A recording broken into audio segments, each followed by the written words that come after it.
তোমার অপেক্ষায়। শীতের শেষ বিকেল।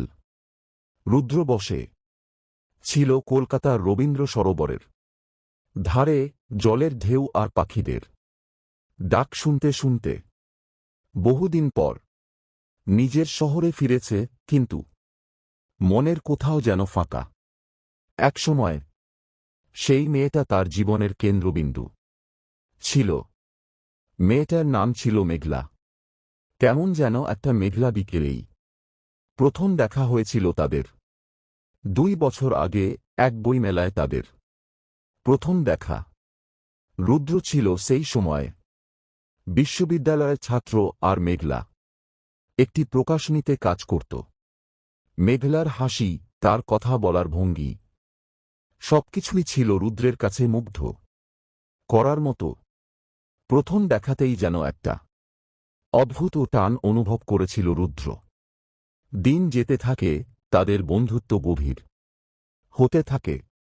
ধীরে ধীরে সেই বন্ধুত্ব প্রেমে রূপ নেয়। রবীন্দ্রসঙ্গীতের সুরে তারা হারিয়ে যেত, গল্পের মধ্যেই তৈরি হতো তাদের নিজস্ব দুনিয়া।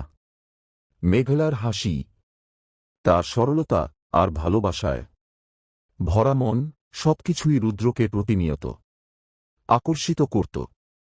কিন্তু একদিন মেঘলা বলল তাকে ছেড়ে যেতে হবে। চাকরির কারণে তাকে যেতে হবে মুম্বাই। রুদ্র বাধা দেয়নি, কারণ সে জানত মেঘলার স্বপ্নগুলো পূরণের জন্য এই সুযোগটা গুরুত্বপূর্ণ।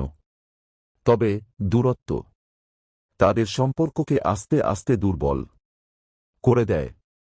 ফোন আর চিঠির মাধ্যমে যোগাযোগ থাকলেও সেই আগের উষ্ণতা হারিয়ে যায়। রুদ্র ভেবেছিল মেঘলা ফিরে আসবে, কিন্তু সময়ের সঙ্গে তারা একে অপরের থেকে আরও দূরে সরে যায়। আজ এই শীতের বিকেলে রুদ্র বসে আছে সেই পুরনো জায়গায়, যেখানে একসময় তারা বসেছিল। মেঘলার ফিরে আসার কোনো প্রতিশ্রুতি ছিল না, তবুও রুদ্রের মনে কোথাও একটা আশা ছিল। কারণ সে জানত, ভালোবাসা হয়তো দূরত্বকে মুছে দিতে পারে, সময়ের সাথে সাথে নতুন রূপে ফিরিয়ে আনতে পারে পুরনো স্মৃতিগুলো। বিকেল গড়িয়ে সন্ধ্যা নামল।